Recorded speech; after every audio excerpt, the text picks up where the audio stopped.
이제 요셉의 인생을 보도록 하겠습니다. 노예로 팔린 요셉은 어떻게 살아가는가? 39장 1절을 보시면 이렇게 말씀하시죠.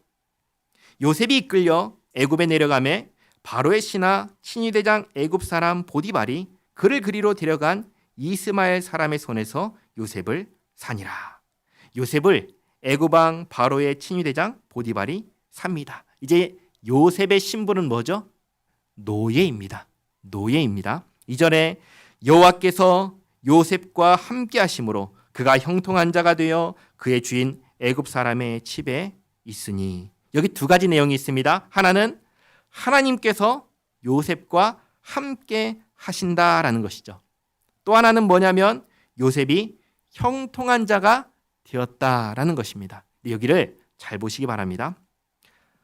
첫 번째로 하나님께서 요셉과 함께 하셨다는 말은 하나님께서 요셉의 인생에 개입하셨다라는 것입니다. 다르게 말하면 하나님께서 요셉을 선택하신 것입니다. 오늘날 우리로 치면은 요셉은 어떤 사람이냐? 구원받은 사람이다라는 것입니다. 성도입니다. 이때 요셉이 하나님께 무언가 한 것이 있나요? 하나님 저를 선택해 주십시오. 하나님 저를 구원해 주십시오. 한 것이 있나요? 아니요. 그런 거 아무것도 없습니다. 요셉 편에서는 아무것도 하지 아니하였는데 하나님께서 요셉을 선택하시고 함께 하셨습니다. 자, 그리고 두 번째로 요셉이 형통한 자가 되었다라는 이 말을 잘 보시기 바랍니다. 형통한 자 요셉의 신분이 뭐죠? 노예잖아요. 노예입니다. 형통한 자가 되었으면 노예에서 자유롭게 되어야 되는 거 아닐까요? 근데 성경은 놀랍게도 노예를 가리켜서 형통한 자가 되었다라고 얘기합니다. 그러니까 우리가 기대하는 것과는 전혀 다른 이야기를 하고 있는 겁니다. 노예인데 형통한 자다? 이게 말이 되나요? 노예의 삶을 한번 생각해 보시기 바랍니다. 노예에게 자유가 있나요? 노예에게는 자유가 없습니다. 노예는 주인의 명령에 100% 복종해야 됩니다. 복종하지 않으면 어떻게 될까요? 주인이 말하는데 안 들어요, 노예가. 그럼 어떻게 돼요? 쫓겨나죠? 아니면 어떻게 돼요? 죽죠. 그걸 가만두겠나요? 와, 이 주인은 노예가 말 안 들어도 괜찮아, 내버려 두는 주인이네, 참 좋다. 그럴까요? 그럼 누가 말을 듣겠어요? 안 듣죠. 본을 보야죠. 그러니까 가만두지 않습니다. 그때는 노예에게 인권이란 것이 없어요. 오늘날 우리가 가진 인권이란 것이 노예에게는 없어요. 요셉은 노예입니다. 형통한 자가 자유가 없고 주인에 의해 죽을 수도 있는 그런 상황에 있는 거예요. 이런 사람을 보고 누가 형통하다고 하지요? 그렇죠. 우리의 기대하고는 전혀 다른 모습입니다. 그러면 형통한 자가 되었다는 말은 무엇일까요? 그건 뭐냐면 하나님께서 개입하는 인생이 되었다라는 것입니다. 하나님께서 함께 하시는 인생이다. 하나님께서 선택하신 인생이다. 하나님께서 구원하신 인생이다라는 말인 것입니다. 우리가 기대하는 잘됨을 형통이라고 얘기하는 게 아니라 하나님께서 함께 하시는 인생이다. 그 얘기를 하고 계신 것이에요. 3절에 그의 주인이, 그러니까 보디발이 요셉에게서 무엇인가를 받습니다. 뭘 받냐면 여호와께서 그와 함께 하심을 보며 또 여호와께서 그의 범사에 형통하게 하심을 보았더라. 자, 그런데 잘 보세요. 이 일이 눈에 보이는 건가요? 하나님께서 저와 함께 하십니다. 이게 보이나요? 하나님께서 저와 함께 하시는 게 보이나요? 하나님께서 제 인생에 개입하셨습니다. 그게 보이나요? 안 보이죠. 그럼 뭐가 보일까요? 노예인데 다른 노예와 다른 모습이 보이는 거예요. 요셉의 상황을 한번 잘 생각해 보시기 바랍니다. 요셉은 다른 누구도 아닌 형들에 의해서 팔렸습니다. 아버지의 심부름으로 100km가 넘는 먼 곳에 있는 형들이 잘 있는지 알아보려고 갔어요. 형들이 안 보이니까 형들을 걱정했던 요셉이에요. 그런데 형들이 그 요셉을 죽이려고 했습니다. 형들에 의해서 죽을 뻔하였고 형들에 의해서 팔렸습니다. 이 일을 내가 겪었다고 생각해 보세요. 내 가족에게 죽일 뻔하다가 내 가족이 죽이진 않고 노예로 팔아넘긴 거예요. 내가 그걸 겪었다고 생각해 보시기 바랍니다. 충격이 어떨 것 같아요? 말할 수 없죠. 뭐라고 표현할 수는 없는데 내가 그렇게 걱정했던 사람이 나를 죽이려고 하는 거예요. 나를 팔아넘기려고 한 거예요. 그걸 당한 사람에게 무엇이 있겠습니까? 둘 중에 하나죠. 절망이든지 복수심이든지. 그렇지 않겠어요? 내가 그걸 당했다면. 자, 그러면 절망이든 복수심이든 그런 마음을 가진 노예가 제대로 일을 할 수 있겠습니까? 절망했으면 의욕이 없을 것이고 복수를 마음에 품었다면 눈에 살기가 가득할 건데 그런 사람을 사서 무언가를 맡기면 일을 제대로 하겠어요? 안 하죠. 그런데 요셉은 그러지 않은 거예요. 절망에 빠지지도 않고 복수심에 삼키지도 않았습니다. 이게 중요한 거예요. 요셉은 그 상황에서 놀랍게도 성실하게 자기에게 주어진 현실을 살아냈습니다. 노예가 할 수 있는 게 뭐예요? 주인이 시킨 일을 하는 것입니다. 그런데 그 일을 성실하게 감당한 것입니다. 보디발이 그것을 본 겁니다. 하나님께서 함께 하시는지 보디발이 어떻게 알겠어요? 무엇을 보고 알겠어요? 모르죠. 그러나 이 노예가 다른 노예와 다르게 성실하게 살아가는 모습이 보이는 거예요. 얘는 좀 다른데? 일을 시키고 가만히 봅니다. 주인은 다 알죠. 성실하게 하는지 게으르게 하는지 대충 하는지 꼼꼼하게 하는지 다 보이죠. 근데 어떻게 해요? 성실하게 합니다. 그래서 다른 일도 맡겨봅니다. 그러면 그 일도 또한 한결같이 성실하게 처리합니다. 그래서 그것이 누적되는 어느 순간 4절에 요셉이 그의 주인에게 은혜를 입어 섬김에 그가 요셉을 가정 총무로 삼고 자기의 소유를 다 그의 손에 위탁하니 보디발이 자기의 소유를 전부 다 요셉에게 맡깁니다. 처음부터 다 맡겼을까요? 아니죠. 하나부터 시작하는 거예요. 첫 걸음부터 시작하는 거예요. 하나를 맡기고 그걸 성실하게 감당하니까 둘을 맡기고 또 그걸 성실하게 감당하니까 세 개를 맡기고 이런 식으로 한 겁니다. 이렇게 성실하니까 보디발이 하루 이틀 지나면서 어느 순간 모든 것을 다 맡긴 것이죠. 그러자 5절에 그가 요셉에게 자기의 집과 그의 모든 소유물을 주관하게 한 때부터 언제부터라고 하죠? 모든 소유물을 주관하게 한 때부터입니다. 처음부터 아니에요. 이때부터입니다. 이때부터 여호와께서 요셉을 위하여 누구를 위하죠? 보디발이 아니고 요셉을 위하여 그 애굽 사람의 집에 복을 내리심으로 여호와의 복이 그의 집과 밭에 있는 모든 소유에 미친지라. 근데 이 좀 이상하지 않아요? 요셉을 위한다고 하시면서 그러면 요셉을 위한다면 요셉에게 무슨 일이 일어나야 돼요? 요셉이 자유를 얻어야 되잖아요. 그런데 하나님께서는 뭘 하시죠? 지금 요셉을 노예에서 자유인이 되게 하지 않으셔요. 물론 마침내는 그렇게 됩니다. 그런데 마침내 그 일이 이루어졌을 때에는 하나님의 목적이 있지요. 어떤 목적이지요? 요셉의 아버지 야곱과 그의 아들들, 그러니까 요셉을 판 형제들과 그 가족들을 구원하는 그 목적을 위해서 요셉을 자유롭게 합니다. 이 목적을 요셉을 통해서 이루실 것입니다. 그러니까 마침내는 요셉이 노예에서 해방될 것인데 거기까지 가려면 과정이 필요한 것이죠. 과정이. 그리고 지금 요셉을 위하여 하나님께서 베푸시는 은혜는 요셉을 우리가 기대하는 것처럼 자유롭게 만들어주는 것이 아니라 요셉 때문에 그 집안이 복을 받게 하신 거예요.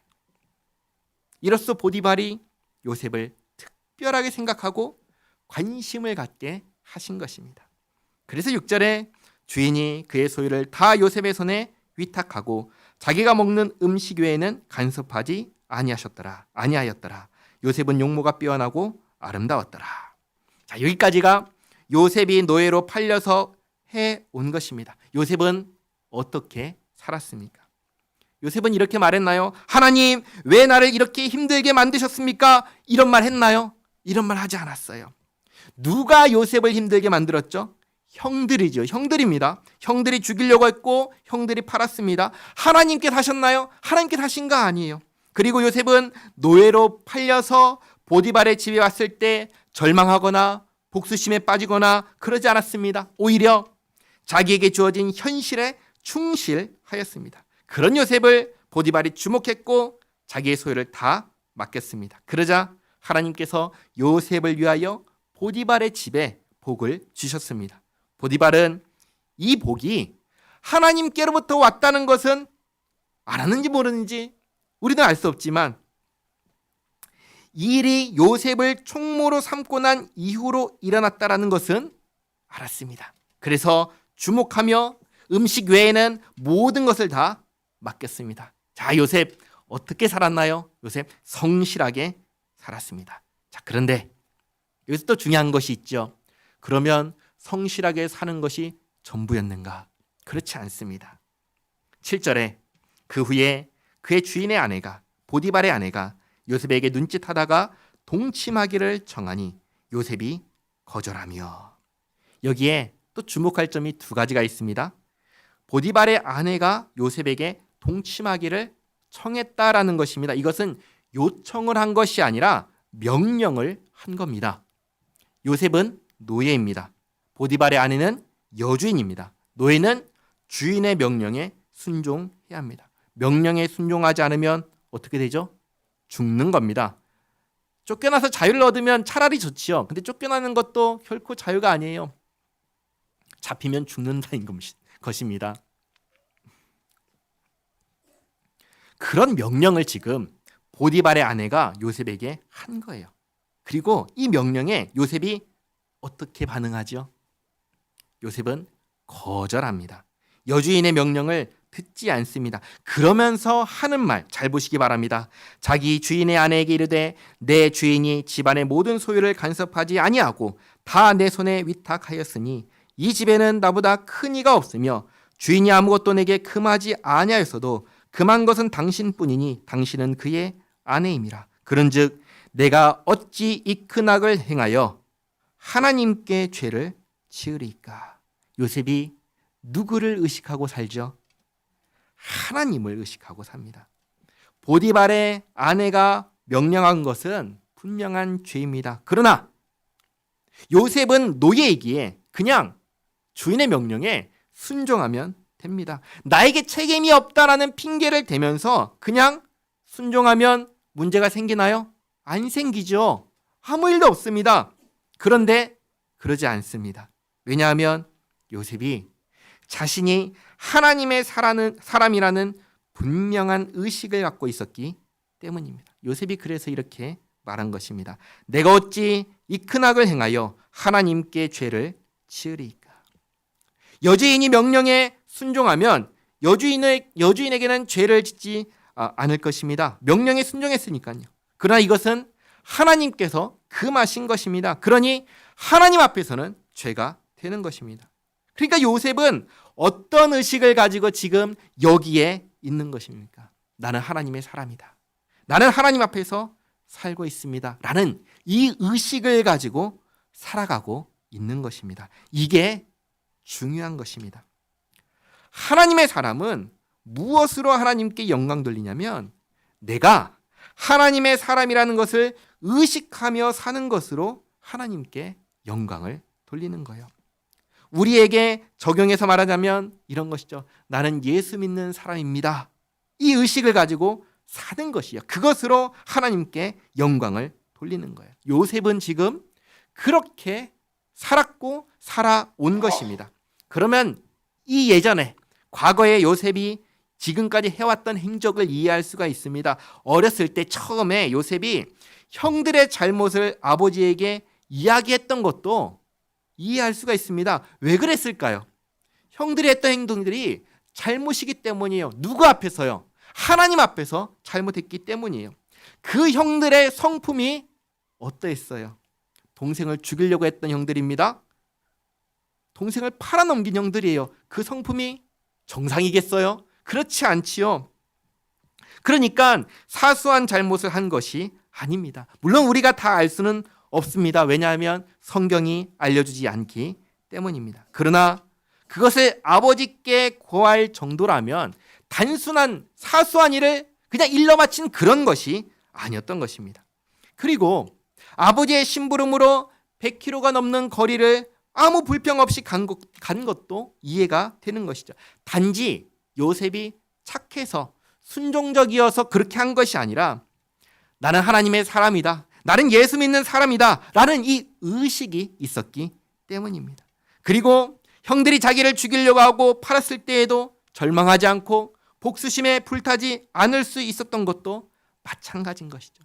하나님께서 함께 하신다, 하나님께서 나와 함께 하신다, 이 의식이 있었기 때문에 그럴 수 있었던 것입니다. 노예로 팔려와서 자기 눈앞에 있는 일을 성실하게 감당할 수 있었던 것도 마찬가지입니다. 요셉은 이 의식을 가지고 살았습니다. 그래서 지금 여주인이 나와 동침하자라는 이 명령에 노예니까 예 알겠습니다 할 수 있지만 그러지 않고 하나님께 죄를 범할 수가 없습니다 라고 하면서 거절한 것입니다. 자, 그러면 요셉이 우리가 생각할 때 기특해요, 아니면 어리석어요? 기특하죠. 그러니까 무슨 생각을 더 해요? 야, 이런 사람이라면 하나님께서 좀 더 챙겨주셨으면 좋겠다, 좀 하나님께서 잘 풀리게 해주셨으면 좋겠다, 그런 생각이 들 법도 하잖아요. 그렇잖아요?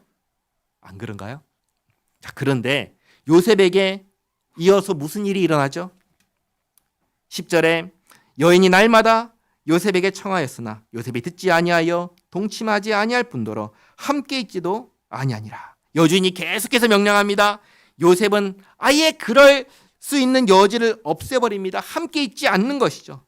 그런데 11절에 그러할 때 요셉이 그 일을 하러 그 집에 들어갔더니 그 집 사람들은 하나도 거기에 없었더라. 하필 아무도 없을 때입니다. 12절 그 여인이 그의 옷을 잡고 이르되 나와 동침하자. 그러나 요셉이 자기의 옷을 그 여인의 손에 버려두고 밖으로 나가매. 여주인이 요셉의 옷을 잡고 명령합니다. 그러자 요셉이 옷을 버려두고 도망칩니다. 그러자 13절에 그 여인이 요셉이 그의 옷을 자기 손에 버려두고 도망하여 나감을 보고 그 여인의 집 사람들을 불러서 그들에게 이르되 보라, 주인이 히브리 사람을 우리에게 데려다가 우리를 희롱하게 하는도다. 그가 나와 동침하고자 내게로 들어오므로 내가 크게 소리질렀더니 그가 나의 소리질러 부름을 듣고 그의 옷을 내게 버려두고 도망하여 나갔느니라 하고. 여주인의 이 말을 집사람들이 믿을까요? 믿지 않을까요? 안 믿죠. 다 알죠. 무슨 일이 있었는지. 오히려 이렇게 생각하겠죠. 아니, 참 요셉도 어리석다. 그냥 여주인이 명령하면 듣지. 왜 일을 이렇게 만들었을까? 참 어리석다. 이렇게 생각했겠죠. 그래도 그걸 말할 수가 있나요? 말할 수가 없죠. 그래서 그냥 가만히 있는 겁니다. 16절에 그의 옷을 곁에 두고 자기 주인이 집으로 돌아오기를 기다려 보디발이 오자 이 말로 그에게 말하 이르되 당신이 우리에게 데려온 히브리 종이 나를 희롱하려고 내게로 들어왔으므로 내가 소리질러 불렀더니 그가 그의 옷을 내게 버려두고 밖으로 도망하여 나갔나이다. 아주 요셉을 좋은 사람으로 만들어요? 나쁜 사람으로 만들어요? 아주 나쁜 사람으로 만듭니다. 죄를 범하지 않으려고 했던 요셉이 정말로 억울한 사람이 되었습니다. 그런데 보세요. 요셉은 하나님께서 선택한 사람입니다. 요셉은 하나님께서 함께 하시는 사람이고 요셉은 하나님께서 그 인생에 개입하시는 사람입니다. 그리고 하나님께서 요셉을 형통하게 하셨습니다. 그 결과가 무엇입니까? 범죄하지 아니하였음에도 불구하고 범죄자가 된 거예요. 그리고 19절에 그의 주인이 자기 아내가 자기에게 이르기를 당신의 종이 내게 이같이 행하였다 하는 말을 듣고 심히 노한지라. 이에 요셉의 주인이 그를 잡아 옥에 가두니 그 옥은 왕의 죄수를 가두는 곳이었더라. 감옥에 갇힙니다. 어떻게 이럴 수가 있을까요? 물론 우리는 이후의 이야기를 압니다. 그래서 결국은 다 해결된다라는 것도 압니다. 그러나 우리가 지금 이 시점에서 내가 요셉이라고 한번 생각해 보시기 바랍니다. 내일 일을 알 수 있나요? 내일 일을 알 수가 없습니다. 내일을 기대할 수 있나요? 내일을 기대할 수가 없습니다. 나는 하나님의 사람으로서 정직하게 성실하게 하나님 앞에 죄를 범하지 않으려고 내게 주어진 일을 하였습니다. 나는 하나님의 사람으로서 내가 해야 할 도리를 다 하며 살았습니다. 그런데 형들이 미워합니다. 자기를 죽이려 하고 외국에 팔아 넘겼습니다. 그래도 나는 하나님의 사람으로 내가 팔린 곳에서 내가 해야 할 도리를 다 하며 성실하게 살았습니다. 죄를 범하게 만드는 여주인의 명령에도 거절하면서 하나님 앞에서 범죄하지 않으려고 최선을 다했습니다. 그런 나에게, 그런 요셉에게 결국은 무슨 일이 일어났습니까? 범죄자로 몰려 감옥에 갇힌 거예요. 그러면 요셉이 무슨 생각을 하겠습니까? 하나님 계신 거 맞아? 내 인생 도대체 왜 이러는 거야? 나는 왜 하는 일마다 이럴까? 이런 생각하지 않겠어요? 요셉이 옥에 갇혔으나 여호와께서 요셉과 함께 하시고 그에게 인자를 더하사 간수장에게 은혜를 받게 하시매. 그러나 이때에도 하나님께서 은혜를 받게 하실 때 요셉이 어떠한 상태에 있었을까요? 낙심하고 절망하고 있는데 그럼에도 불구하고 갑자기 간수장이 은혜를 베풀었을까요? 그게 아니죠. 누가 그런 사람에게 손을 내밀겠습니까? 지금 요셉은 어디에 들어와 있죠? 감옥입니다. 감옥. 감옥에는 누가 들어가죠? 죄인이 들어갑니다. 죄인이 한두 사람입니까? 무수히 많은 죄인들이 있습니다. 죄인에게 가치가 있습니까? 죄인에게 가치가 없습니다. 그런 죄인 중에 요셉이 있는 거예요. 요셉이 눈에 들어옵니다. 왜 눈에 들어올까요? 요셉이 이곳에서도 자기의 인생을 저주하지 않은 거예요. 낙심하거나 절망하거나 복수심에 타오르거나 억울하다 하여서 분노하거나 그러지 않은 거예요. 이렇게 말하면 굉장히 이상한데 죄인인데도 감옥살이를 성실하게 한 것입니다. 우리는 애굽이 고대에 죄인을 어떻게 다루었는지는 모릅니다. 그러나 오늘날 감옥을 보면은 감옥에서 일을 시켜요, 안 시켜요? 일 시키잖아요. 그렇게 일을 시킬 때 성실하게 감당한 거예요. 그러니까 눈에 든 것이죠. 그러면서 하나님께서 간수장에게 은혜를 받게 하신 거예요. 그러면 간수장이 성실하니까 일을 한 가지 더 맡깁니다. 그럼 요셉이 또 그걸 성실하게 감당합니다. 그러면 이것 봐라 하면서 한 가지 일을 더 맡기죠. 그런 식으로 하다 보니 어느새 감옥에 있는 모든 일들을 다 요셉에게 맡기게 된 겁니다. 아까 노예에서 가정의 총무가 되는 것과 과정이 똑같은 것입니다. 그래서 22절에 간수장이 옥중죄수를 다 요셉의 손에 맡김으로 그 재반 사물을 요셉이 처리하고 간수장은 그의 손에 맡긴 것을 무엇이든지 살펴보지 아니하였으니 왜 살펴보지 않을까요? 이유는 간단합니다. 믿을 수가 있으니까. 물론 처음부터 믿었을까요? 그렇지 않지요. 하나씩 맡겨보니까 성실하게 감당할 뿐만 아니라 믿음이 가게 한 겁니다. 그러니까 신뢰가 쌓인 것이죠. 그래서 이제는 맡겼으면 두 번 더 확인하지 않아도 확실하니까 더 이상 살펴보지 않는 것입니다. 23절에 이는 여호와께서 요셉과 함께 하심이라 여호와께서 그를 범사에 형통하게 하셨더라. 자, 이렇게 될 때까지 시간이 걸렸을까요? 시간이 필요했을까요? 안 필요했을까요? 시간이 걸렸죠. 오랜 시간이 걸렸습니다. 당연한 것입니다. 우리는 시간과 공간이라고 하는 한계 속에 살고 있기 때문입니다. 과정이 필요한 것이죠. 하나님께서 형통하게 하시니까 그냥 뭐든지 다 잘 됐어요. 그런 게 아닌 것입니다. 정리하겠습니다. 요셉의 인생은 어떤 인생입니까? 파란만장한 인생입니다. 겪고 싶은 인생인가요? 나는 요셉이 되고 싶다. 그런 생각이 드나요?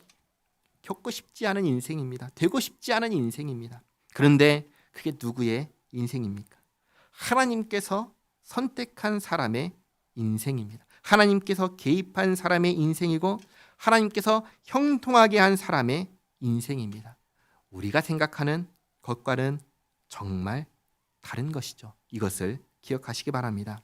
그냥 똑같습니다. 죄인의 세상에서 죄의 폭력에 노출되어 살아가는 것입니다. 그런데 그 속에서 하나님의 사람은 어떻게 살아갑니까? 하나님의 영광을 드러내며 살아갑니다. 그게 어떻게 하는 것이죠?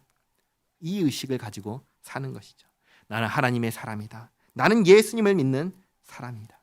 이 의식을 가지고 이 죄인된 세상에서, 죄로 얼룩진 세상에서 살아가는 것입니다. 그리고 이 의식을 기반으로 하나님 말씀에 순종하며 사는 것입니다. 그게 요셉이 그때 살아갔던 삶의 모습이고 오늘날 우리가 살아내야 하는 삶의 모습입니다. 이것을 기억하시기 바랍니다.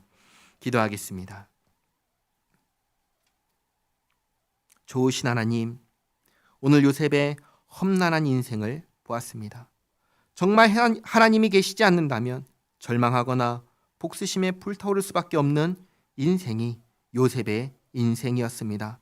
스스로 잘못한 것이 하나도 없지만 오히려 더욱 정직하게 성실하게 하나님 앞에서 그렇게 살려 했지만 일어나는 일들은 너무나 비참하고 괴로운 일들 뿐이었습니다. 그러나 하나님, 그럼에도 불구하고 요셉은 그 어떤 고통과 괴로움도 하나님께 돌리지 않았습니다. 하나님을 믿기에 자신에게 주어진 현실을 묵묵히 성실하게 버텨냈습니다. 요셉의 모습을 보며 예수님을 믿는 우리는 어떠해야 할지 돌아보게 됩니다.